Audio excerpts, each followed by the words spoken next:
Salam dəyərli dostlar, hər vaxtınız xeyirli olsun. Dəyərli izləyicilər, abituriyentlər. Biz artıq 20 sınağın 18-cinə gəlib çatmışıq. 18-ci sınağın izahını sizlərə verəcəm. Vaxt itirmədən başlayaq ilk sualdan. Qeyd olunur ki, ölkə əhalisinin sayı 17 milyon 850 min nəfər, yaşlı əhalinin sayı 2 milyon 856 min nəfər olarsa, bu ölkə üçün hansı ifadələr doğrudur? Deməli, biz ilk öncə nə etməliyik? Biz ilk öncə yaşlı əhalinin faiz nisbətini tapmalıyıq.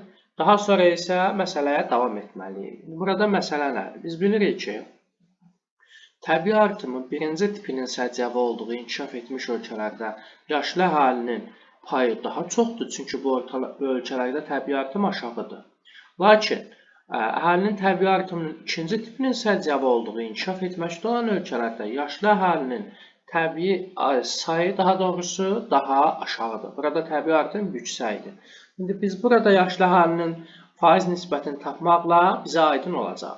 Deməli, ümumi əhalinin sayı 17 milyon 850 min nəfərdirsə, bu olacaq 100%. Düzdürmü? 100% olacaq və bizə də lazımdır 2 milyon 856 min nəfəri tapmaq. Buna da x yazarıq bu şəkildə. Və bu tənasübü həll etsək, x bərabər olacaq 16%-ə. Deməli, yaşlı əhalinin xüsusi çəkisi yüksəkdir. Və biz təbii artımın birinci tipinin səciyyəvi olduğu ölkələrə aid olan xüsusiyyətləri götürməliyik. Baxırıq, orta ömür müddəti aşağıdır. Əksinə, bu ölkələrdə orta ömür müddəti yüksək olar. Onun üçün bir yanlış. Millətin qocalması baş verir. Bəli, bu düzgündür. İqtisadi fəal əhalinin payı yüksəkdir. Bəli, bu da düzgündür. Miqrasiya saldosu mənfidir. Əksinə, müsbət olar. Təbii artım aşağıdır. Bəli, aşağıdır. Əhalinin əsasən kənd təsərrüfatında, xeyr, əhalinin əsasən xidmət sahələrində çalışır. Deməli, baxın, 2, 3, 5. Düzgün cavab C. İkinci sualda qeyd olunur ki, Bakı şəhərinə günəş şüalarının 60 dərəcə və maksimum bucaq altında düşdüyü zaman günəşin zenitdə olduğu enlikləri müəyyən edin. Gəlin ilk öncə 60 dərəcə tapaq. Bakı şəhərinə günəş 60 dərəcə nə vaxt düşür bucaq altında 60 dərəcə? Deməli, Bakının yerləşdiyi enlik 40 dərəcədir. Biz 60 ilə enliyi zenitdə olduğu vəziyyətlə enliyi toplayarıq, 100 edər və 90-dan da 100-ü çıxarıq. Yəni, əksinə 100-dən 90-ı çıxarıq günəşin maksimum düşmə bucağından. Bu da edəcək 10 dərəcə. Və təbii ki, bu olacaq 10 dərəcə şimal enliyi. Biz 10 dərəcə şimal enliyində olduğu zaman günəş hesablasaq, Bakı şəhərinə neçə dərəcə bucaqla düşür? 40-dan 10-u çıxarıq 30 və 90-dan da 30-u çıxarıq 60. Bu sadə yoldur, günəşin düşmə bucağının tapılması. Və bir də qeyd olunur ki, deməli, maksimum bucaq altında düşdüyü zaman günəşin zenitdə olduğu enlik. Günəş Bakıya maksimum düşər yay gündönümü günündə. Bu zaman şimal tropikinin üzərində, yəni 23,5 şimal enliyində zenitdə olacaq. Düzgün cavab A. Üçüncü sualda qeyd olunur ki, doğru ifadələri müəyyən edin.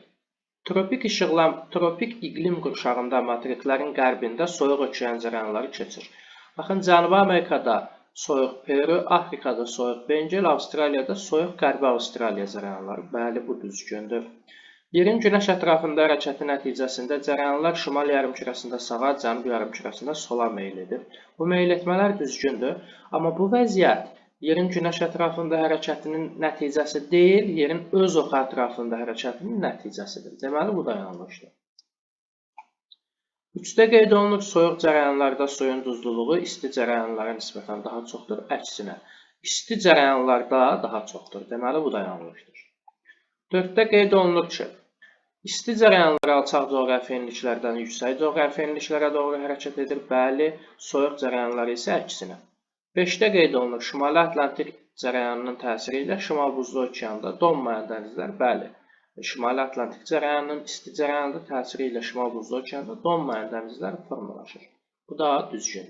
Deməli, 3-cü sualın düzgün cavabları olacaq 1, 4 və 5. Düzgün cavab Y. 4-cü sualda qeyd olunur ki, doğru olmayan bəndi müəyyən edin. Baxırıq, Paleozoik Pantalasın sahəsinin artması və azalması düzgündür. Kaynozoik Tetis okeanının parçalanması düzgündür. Mezozoik dövrünün dövrü buzlaşması Dördüncü dövr buzlaşması olacaq Kaynozoyda. Onun üçün baxın, bu yanlışdır. Proterozoy qədim qırışıqlığın davam etməsi düzgündür. Arxeik güclü vulkanizmin başlanması bu da düzgündür. 5-ci suala keçirik. Eyler-Venn diaqramına uyğun bəndləri müəyyən edin. Yuxarı göl və Baykal gölü. Yuxarı göl ən böyük şirin sulu göl, Baykal göl ən dərin göldür. Göl çuxurunun mənşəyi Venerin gölü ilə eynidir. Bu təbii ki olacaq yuxarı gölə aid. Şimali Amerikada yerləşir hər iki göl. Şirin suludur. Hər ikisi bunların şirin suludur. Baykal gölündə dünyanın ən böyük şirin su ehtiyatı toplanmışdır. Qarışıq meşələr zonasında olacaq yuxarı göl, Baykal gölü enli yarpaq meşələr zonasındadır. Bir ölkənin ərazisində olacaq Baykal Rusiyada, yuxarı ABŞ Kanada ərazisindədir. Kontinental iqlim vilayətində də hər ikisi yerləşir. Baxın, 1 olacaq 1-3, 2 olacaq 4 və 3 olacaq 2-5. Düzgün cavab 5-ci sualda C. 6-cı sualda qeyd olunur, uyğunluğu müəyyən edin. Gəncə Daşkəsən kartofçuluq Şəmkir. Şəmkir Qazax Tovuzu iqtisadi rayonuna aiddir. Bir yanlış. Dağlıq Şirvan üzümçülük Şamaxı bu düzgündür. Mərkəzi Aran pambıqçılıq Saatlı. Saatlı Milmuğana aiddir. Yanlışdır. Milmuğan şəkər istehsalı imişli düzgün. Şirvansalyan yod istehsalı bilası var. Yod istehsalı Neftçaladadır. 5-də yanlışdır. Lənkəran çəltik işçilik astıra. Bu da düzgündür. Yəni 2, 4, 6. Düzgün cavab 6-cı sualda Y. 7-ci sualda qeyd olunur ki, xəritə sxemə əsasən A fiziki coğrafi rayonunun, yəni baxın Qarabağ fiziki coğrafi rayonunun, B fiziki coğrafi rayonundan, yəni Qonaqkənddən fərqli xüsusiyyətlərini müəyyən edin. Xarici dövlətlə sərhəddə hər ikisi xarici dövlətlə. Yura yaşıl suxurlar hər ikisində. Maqmatik suxurlar, aha, baxın Qarabağ dağlarında olacaq, Qonaqkənddə yox. 3. Su keçirməyən suxurların olması nəticəsində sürüşmələr hər ikisində ola bilər. Böyük Qafqazda ikisinə Qonaqkənddə daha çox olacaq. Qar xəttinə malik deyil, bəli. Qarabağ dağları qar xəttinə malik deyil, Qonaqkənd isə malikdir. Filiz faydalı qazıntılar, bəli, filiz faydalı qazıntılar Qarabağ dağlarında olacaq, Qarabağ fiziki coğrafi rayonunda olacaq, Qonaqkənddə isə olmayacaq. 3, 5, 6. Düzgün cavab A. Keçirik 8-ci suala. Cənubi, Cənub-Şərqi və Şərqi Asiya regionları üçün ümumi olmayan xüsusiyyətləri müəyyən edin. Qırmızı sarı ferrolit torpaqlar ümumi olmayandır. Çünki bu ekvatorial ərazilərdə yayılıb. Əsasən, baxın, Cənub-Şərqi Asiyada, Cənubi Asiyada, Şri-Lankada da var, Şərqi Asiyada isə olmaz. Ərazisində qalay Wolfram quruşağı, bu Cənub-Şərqi Asiyada olacaq, ümumi deyil. Bu da Musson rejimli çaylar ümumidir. Fəaliyyətdə olan vulkanlar da həmçinin ümumi deyil. Cənub-Şərqi Asiyada, İndoneziyada olacaq əsasən. Deməli, Kerinci, Krakatau, Şərqi Asiyada, Yaponiyada olacaq. Fujiyaması, amma Cənubi Asiyada olmayacaq. Əhalinin sıxlığı böyükdür. Hamısına aiddir, ümumidir. Dəyişkən rütubətli meşələr geniş sahə tutur. Bu da ümumidir. Deməli, ümumi olmayanlar oldu. 1, 2 və 4. Yəni C variantı 8-ci sualdır. 9-cu sualda qeyd olunur ki, uyğunluq pozulmuşdur. Ceyrançöl yağıntı 700-800 mm, yarımsəhra və quru çöldə bu qədər yağıntı olmaz. Bir yanlışdır. Vulkanik yayla yağıntı 800-700 mm, soyuq iqlim. Bu düzgündür. Cənub-Şərqi Şirvan 650-700 mm, yarımsəhra quru çöl. Yenə burada yağıntı bu qədər olmaz. 3 də yanlışdır. Bizə uyğunluq pozulmuşdur deyir. Yanlışları götürməliyik. Qanı Xəriçay 600-800 mm yağıntı mülayim isti. Bu da düzgündür. Qobustan yarımsəhra quru çöl 600-800 mm yağıntı. Bu da yanlışdır. Baxın, yanlışların hamısında iqlim tipi yarımsəhra və quru çöldür. Yağıntılar 600-700-800 mm. Təbii ki, bu yanlış olacaq. Bu ərazilərdə yağıntılar 200-400 mm arasında dəyişir. Deməli, 9-cu sualın düzgün cavabı olacaq D. 10-cu sualda qeyd olunur ki, xəritə sxemə əsasən yaz, qış və yay aylarında bol sulu olan çayların mövcud olduğu regionları müvafiq olaraq müəyyən edin. Baxın, yaz aylarında bol sulu olacaq Sibir çayları, B və D. Daha sonra qış aylarında bol sulu olacaq, baxın, Cənubi Avropa və yəni subtropik və Avstraliyada olan subtropik, yəni Y və F. Yayda isə, baxın, musson və subekvatorial, cənub subekvatorial. Deməli, 1 olacaq B, D, 2 olacaq Y, F, 3 olacaq A və C. Düzgün cavab 10-cu sualda C. 11-ci sualda qeyd olunur ki, inkişaf etmiş ölkələrə aid olan səciyyəvi əlamətləri müəyyən edin. Sənayesi əsasən yerli xammala əsaslanır. Bəli, bu düzgündür. Ancaq struktur işsizlik müşahidə edilir. Xeyr, burada fraksiyon da, dövrü işsizliyi də ola bilər. İqtisadiyyat daxili tələbatın ödənilməsinə istiqamətlənmişdir. Bəli. Məsələn, inkişaf etmiş ölkələrdə əsasən ixraca istiqamətlənir, amma inkişaf etməkdə olan ölkələrdə daxili tələbatda. Fəal əhalisi əsasən 3-cü sektorda, xeyr, 3-cü sektor xidmət sahələridir. Bu əsasən inkişaf etmiş ölkələr üçün səciyyəvidir. İnkişaf etməkdə olan ölkələrdə isə əsasən 1 və 2-ci sektorlarda çalışır əhali. Bu da yanlışdır. Kənd təsərrüfatında heyvandarlıq üstünlüyü təşkil edir. Bu da yanlışdır. Demoqrafik partlayış işsizlik problemini kəskinləşdirir. Bəli, əhalinin təbii artımının yüksək olması. Deməli, inkişaf etməkdə olan ölkələrə aid olacaq 1, 3 və 6. Yəni D. 12-ci sualda qeyd olunur ki, 60 dərəcə şərq uzunluğundan ekvator boyunca uçan təyyarə, baxın, ekvator və 60 şərq uzunluğu çəkək. 60, bu da 0 ekvator. 270 azimutla, yəni qərbə doğru 4440 km, yəni 40 dərəcə gəlmişik. Gəlib çatarıq neçəyə? 20 dərəcə şərq uzunluğuna ekvator üzərində. Daha sonra isə 180 azimutla, yəni cənuba 45 dərəcə uçmuşdur. Bu zamanda, baxın, 20 şərq uzunluğundan gəlirik 45 cənub enliyinə. Təyyarənin çatdığı məntəqənin coğrafi koordinatlarını müəyyən edin. Baxın, elə qeyd etdiyimiz kimi. 20 şərq uzunluğu, 45 cənub enliyi. 12-ci sualın düzgün cavabı D. 13-cü sualda qeyd olunur, yanlış bəndi müəyyən edin. Təbii zona, düzənlik torpaq tipi, çöl, aşağı Dunay, Şabaldı, düzgün olar.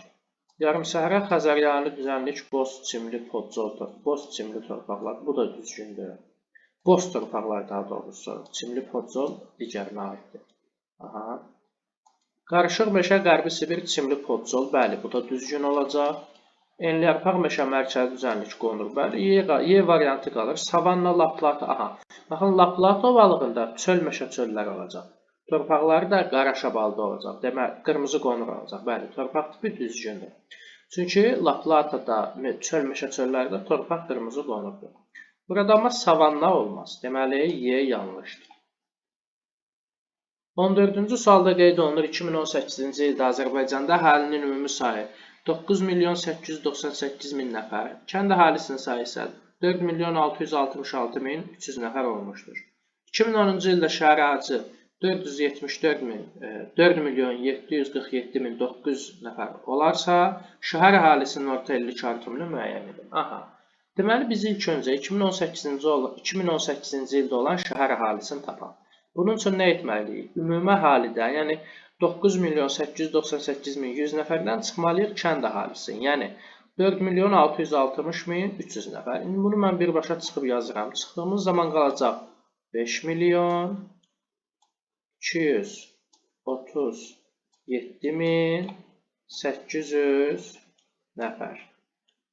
Deməli, şəhər əhalisi 2018-də bu qədər olur. 2010-cu ildə isə şəhər əhalisi 4.747.900 nəfər olmuşdur və şəhər əhalisinin orta illik artımını müəyyən edin. Deməli, biz 2018-ci ildə olan şəhər əhalisindən 2010-cu ildə olan şəhər əhalisini çıxarıq. Yəni, 5.237.800 nəfərdən 4.747.900 nəfəri çıxarıq. Aha. Bu da olacaq, deməli, 489.900 nəfər. Aha. Deməli, 8 il ərzində şəhər əhalisi bu qədər çoxalıb. Bizdən isə orta illik artımı soruşur və biz 489.900 nəfəri nə edərik? Bölərik 8-ə. Çünki 8 il keçib. 2010-2018. Və 8-ə bölsək biz orta illik artımı taparıq. 8-ə böldüyümüz zaman bu da edəcək 61,2. Düzgün cavab D variantı. Aydın oldu mu? Deməli, biz ilk öncə 2018-ci ildə olan şəhər əhalisinin sayını tapdıq. Daha sonra 2010-cu ildə olan şəhər əhalisi ilə 2018-ci ildə olan şəhər əhalisinin fərqini tapdıq. Bu 8 il ərzində olan artımdır. Və bu artımı da 8-ə bölməklə biz şəhər əhalisinin orta illik artımını müəyyən etdik. Keçək 15-ci suala. Yanlış fikri müəyyən edin. İqtisadi coğrafi mövqe təbii və iqtisadi amillərin məcmusudur. Bəli, bu düzgün fikirdir. Geosiyasi mövqe qlobal miqyasda olan siyasi coğrafi mövqedir. Bu da düzgündür. Mezo mövqe regionun dünyadakı iqtisadi mərkəzlərə nəzərən mövqeyidir. Mezo ölkənin regiondakı ölkələrə nisbətən mövqeyidir. Amma dünyadakı iqtisadi mərkəzlərə nəzərən mövqeyi makro mövqeyidir. Onun üçün C olacaq yanlış. D-dən mikro mövqe ölkənin qonşu ölkələrə nəzərən mövqeyidir. Bəli. Y-də turizm ehtiyatları əhalinin istirahəti və müalicəsi üçün istifadə edilən təbii və antropogen mənşəli ehtiyatlardır. Bəli, bu da düzgün. Deməli, 15-ci sualda düzgün cavab C. 16-cı sualda qeyd olunur, doğru bəndləri müəyyən edin. Baxaq. 4-5, yəni Lənkəran, Astara, Quba, Xaçmaz ölkənin mühüm tərəvəzçilik rayonlarıdır. Bəli, tamamilə düzgündür. Gec yetişən Lənkəran, Astara, daha doğrusu gec yetişən Quba, Xaçmaz, tez yetişən Lənkəran, Astara tərəvəzçilik yüksək inkişaf etmişdir. 2, 3, 8 polimetal yataqları. 3 Şəkidə Qatağlada olar, 8 Abşeron, Xuzuda olmaz. 2 yanlış. 3, 1, 7 Bakı, Erzurum qaz kəməri keçir. 1, 7 Mərkəzi Arandan və Gəncə Daşkəsəndən Bakı, Erzurum qaz kəməri bəli keçəcək. 3 də düzgündür. 5, 7 İri su elektrik stansiyaları fəaliyyət göstərir. 5, 7 Mərkəzi Aranda var, amma Quba, Xaçmazda olmaz. Deməli, yanlışdır. 5, 2, 8 şəhər əhalisinin payı çoxdur. Abşeron, Xızı, Bakı, bəli, bu düzgündür. 6, 1, 6 beynəlxalq əhəmiyyətli neft kəmərləri keçir. 1, 6, xeyr, 6 Naxçıvan olmaz. Deməli, bu da yanlışdır. 1, 3, 5, yəni düzgün cavab 16-cı sualda Y. 17-ci sualda qeyd olunur ki, Süveyş kanalının əlaqələndirdiyi limanlar. Marsel, Fransanın Araq dənizindəki limanı, Sinqapur. Baxın, bəli, Marseldən Sinqapura getmək üçün biz Süveyş kanalından keçib Qırmızı dənizə, oradan da Bab-el-Məndəb boğazı ilə gedə bilərik Şanxaya. İskəndəriyyə, Misirin Araq dənizində Şanxay. Bəli, tamamilə düzgündür. Baxın, bunların hər ikisi Süveyş kanalından əlaqələndirdiyi limanlardır. Belə, deməli, düzgün cavab olacaq 17-də A. 18-də qeyd olunur, ekoloji vəziyyətin gərgin olduğu regionları müəyyən edin. Cənubi Asiya əlbəttə olacaq. Avropanın mərkəzi təbii ki, Şimali Amerikanın şimalı olmaz. Cənub-Şərqi Asiya olacaq. Cənub-Şərqi Asiya ekoloji vəziyyətin gərgin olduğu region olmaz. Cənub-Şərqi Asiya olmaz. Bu da yanlışdır. Avstraliyanın mərkəzi olacaq. Yox. Əksinə, Cənub-Şərqi Asiya olacaq. Bəli, Avstraliyanın mərkəzi ekstremal ərazidir. Əhalinin çox məskunlaşmadığı ərazidir. Deməli, burada ekoloji vəziyyət gərgin olmaz. 1, 2 və 4. Düzgün cavab 18-də D. 19-da qeyd olunur ki, Qarabağ vulkanik yaylası üçün səciyyəvi deyil. Daha çox antropogen təsirə məruz qalan ərazilərdəndir. Xeyr. Bu yanlışdır, deməli götürərik. Çünki səciyyəvi olmayanları istəyir. Çünki Qarabağ vulkanik yaylası hündür ərazidir. Bu ərazidə insanlar daha az və seyrək məskunlaşdığı üçün antropogen təsirə çox məruz qalmaz. 2. Səthində antropogen dövrünə aid süxurlar, bəli, 4-cü dövr süxurlar daha çoxdur. Bu düzdür, götürmərik. Təbii şərait əkinçilik üçün əlverişlidir, əksinə əlverişsizdir. Əsasən maldarlıq, arıçılıq üçün səciyyəvidir. Talış dağları ilə eyni tektonik zonunda yerləşir. Bəli, Kiçik Qafqaz tektonik qalxmasında çayların qidalanmasında yeraltı sular üstünlüyü təşkil edir. Bəli, bu da düzgündür, burada götürmərik. Buradan başlayan çayların hamısı birbaşa kürə tökülür. Bu yanlışdır. Araz çayına tökülən çaylar da var. Məsələn, Həkəri çayı. Deməli, 1, 3, 6 olacaq Qarabağ vulkanik yaylasına aid olmayanlar. 2, 4, 5 isə aid olacaq. Vulkanik yaylaya aid olanlar. Bizdən də səciyyəvi olmayanları istədiyi üçün 19-da götürməliyik A-nı. 20-ci sualda qeyd olunur ki, xəritə sxemə əsasən doğru bəndi müəyyən edin. Baxın, 1 olacaq Cənub-Şərqi Asiya təbii ki, qalay. 2 olacaq ABŞ böyük göllər ətrafı, Apalaç. Baxın, ən böyük daş kömür, təbii qaz olmaz. Baxın, D-yə baxın, qalay, 2 daş kömür. 3 olacaq Avstraliyanın, deməli, Qərbi Avstraliya yaylası dəmir filizi ehtiyatları olar və 4 Meksika sahili ovalıq ABŞ neft ehtiyatları, bəli, tamamilə düzgündür. Deməli, D variantı olacaq 20-ci sualın düzgün cavabı. 21-ci sualda qeyd olunur ki, Xəzər dənizinə aid olan xüsusiyyətləri müəyyən edin. A. Xəzər dənizində axınlar saat əqrəbinin əksinə dövr edir. Bəli, elə baxın, bu düzgündür. Xəzər dənizində çünki axınlar həqiqətən də saat əqrəbinin əksinə dövr edir. B. Şərq sahillərdə duzluluq qərbinə nisbətən daha azdır, əksinə. Şərq sahillərdə duzluluq daha çox olacaq. C. Mənbəyi ancaq sahil ölkələrində yerləşən çayları üçün eroziya bazısıdır. Bu da yanlışdır. Məsələn, Türkiyədən başlayan Kür çayı Xəzərə tökülür. Ən böyük körfəzi Qızılağac körfəzidir. Xeyr, Qaraboğaz qoldur. Bu da yanlışdır. Qış aylarında 40 dərəcə şimal enliyinə qədər səthi buzdağlar. Xeyr, bu da yanlışdır. Deməli, doğru olacaq 21-ci sualda A. 22-ci sualda qeyd olunub beynəlxalq əhəmiyyətli nəqliyyat yollarının keçdiyi inzibati rayonları müəyyən edin. Gədəbəy olmaz dağlıq ərazidir. Goranboy olacaq. Bərdədə olar.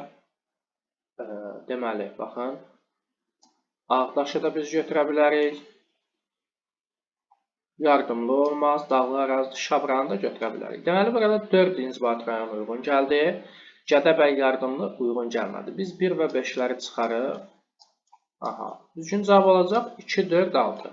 Goranboy, Ağdaş, Şabran. Lakin Bərdədən də beynəlxalq əhəmiyyətli nəqliyyat yolları keçir. Lakin bu variantlarda ona uyğun gələn cavab yoxdur. Onun üçün götürmədik. Qapalı sualları bitirdik. İndi keçirik açıq tipli suallara. 23-cü sualda qeyd olunur ki, kənar horizontal ilə, yəni baxın bu horizontal ilə B məntəqəsi arasında temperatur fərqi 1,8 dərəcə olarsa, A və C məntəqələri arasında atmosfer təzyiqi fərqini hesablayın. Deməli, gəlin görək 1,8 dərəcə neçə metrdir? 1,8 x yazarıq. 6 dərəcədə 1000 metrdir. 1,8-i 1000-ə vurub 6-ya bölməliyik. Burada da x bərabər olacaq 300-ə. Deməli, B ilə kənar horizontalın arasında 300 metr fərq var. Kəsməni tapmaq üçün nə edərik? Bölərik arasındakı horizontallara. 3, yəni 300-ü bölərik 3-ə. Deməli, kəsməmiz olacaq neçə metr? Yəni 100 metr. Kəsmə 100 metrdir, kənar horizontal 0-dır. C olacaq 200. Bu horizontal olacaq 300, B olacaq, daha doğrusu 100, 200 bəli, 300, B olacaq 400, A olacaq, deməli, nə qədər? 500. Düzdürmü?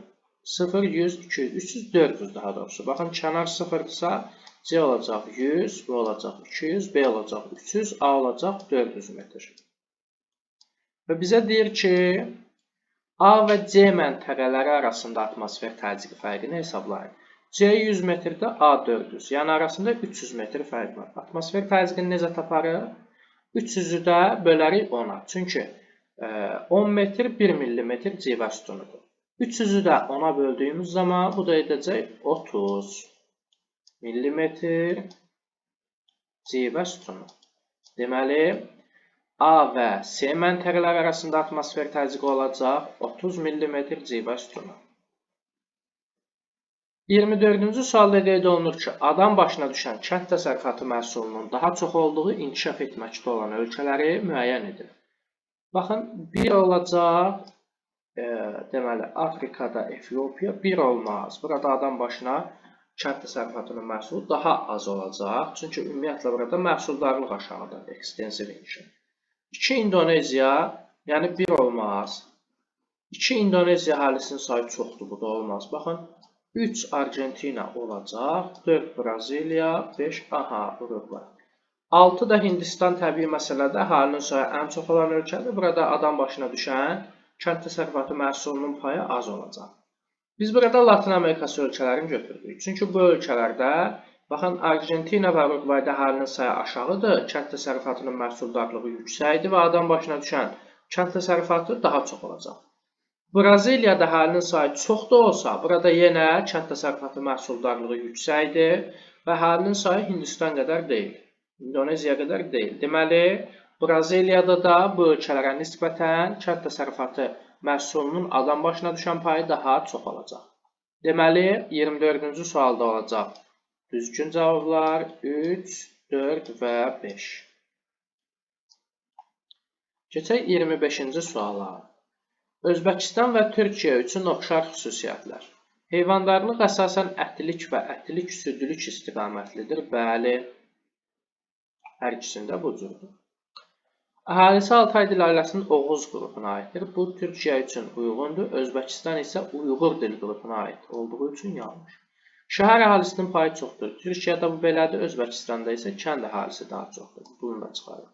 Əkinçilik suvarma şəraitində aparılır. Bəli, hər ikisinə aiddir. Qaragül qoyunçuluğu inkişaf etmişdir. Özbəkistanda bəli, Türkiyədə xeyr. Deməli, bu da yanlışdır. Oxşar xüsusiyyət deyil. Və 6-da qeyd olunur ki, pambıq istehsalına görə fərqlənir. Bəli, bu ölkələrin hər ikisi pambıq istehsalına görə fərqlənəcək.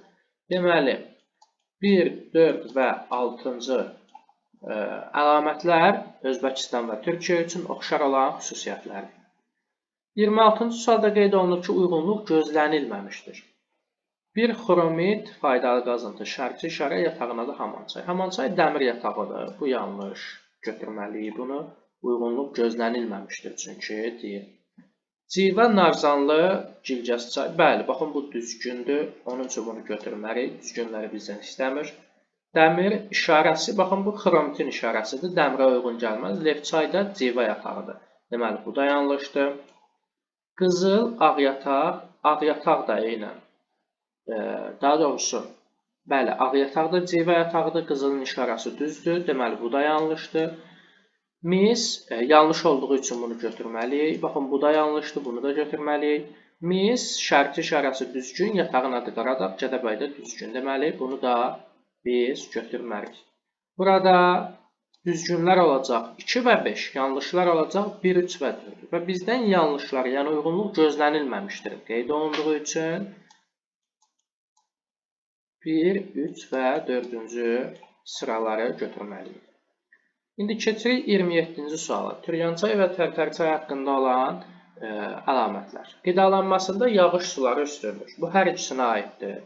Deməli, burada oxşar xüsusiyyətləri bizdən istəmədiyi üçün bunu sıradan çıxarmalıyıq. B. Çay dərəsində su elektrik stansiyası inşa edilib. Bu, Tərtərçaydadır. Sərsəng su anbarı. B. Mənbəyi daha yüksəkdə olacaq Türyançayın Böyük Qafqazda. C. Kürün sağ qolu olacaq Tərtərçay. D. Bəli, Tərtərçay. Daha doğrusu, bəli, Tərtərçay, Türyançay sol qoludur. Su toplayıcı hövzəsində bərabər yağıntılı mülayim isti iqlim tipi. Bu da Böyük Qafqazın cənub yamacılığı, yəni Türyançaya uyğun gələcək. Deməli, 1 olacaq C, Y, 2 olacaq B və D. Açıq tipli sualları da yekunlaşdırdıq. İndi isə keçək situasiya tipli tapşırıqların izahına. İlk öncə şərtini oxuyaq. Qeyd olunur ki, A ölkəsi 12-ci saat qurşağının qərb sərhədi ilə 40 dərəcəlik paralelin kəsişməsində yerləşir. Gəlin A ölkəsinin koordinatlarını çəkək. Baxın, bu Greenwich, bu ekvatordur. 12-ci saat qurşağı 180 dərəcə uzunluqdur. Qərb sərhədi isə 7,5-i çıxsaq edər nə qədər? 162,5 şərq uzunluğu. 162,5 şərq uzunluğu və 40 dərəcəlik paralel. Bu 40 dərəcəlik şimal enliyi də ola bilər, cənub enliyi də ola bilər. Bunların hər ikisi A da ola bilər, B də ola bilər. İndi gəlin davam edək.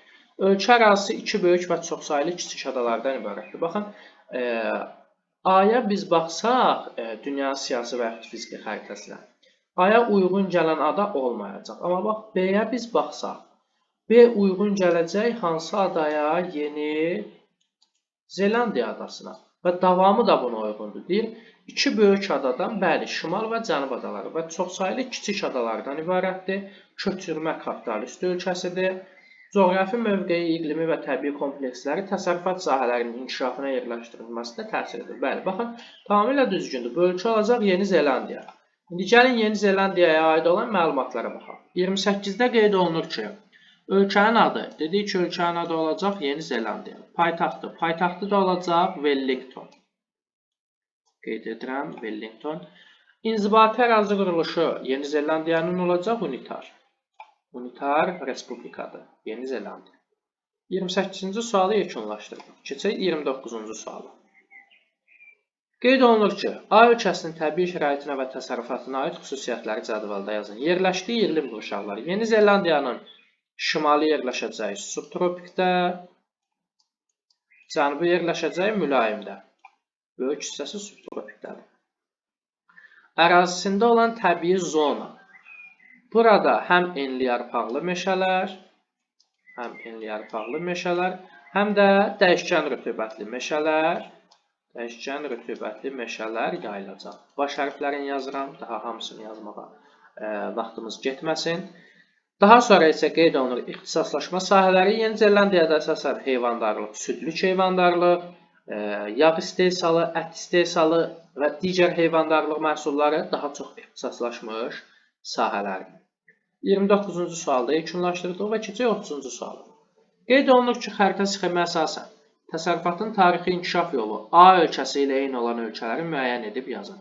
Bu olacaq, yəni köçürmə kapitalist ölkələri biz seçməliyik. Burada da köçürmə kapitalist ölkələr olacaq. Baxın, 2 Avstraliya, 5 Cənubi Afrika Respublikası və 6 Kanada. 2, 5, 6, 30-cu sualın düzgün cavabı. Deməli, dəyərli dostlar, dəyərli izləyicilər, 18-ci sınavın da sonuna gəlib çatdıq. Hər birinizə uğurlar arzu edirik. Növbəti videoda 19-cu sınavın izahını sizlərlə paylaşacağım. Diqqətiniz üçün təşəkkür edirəm.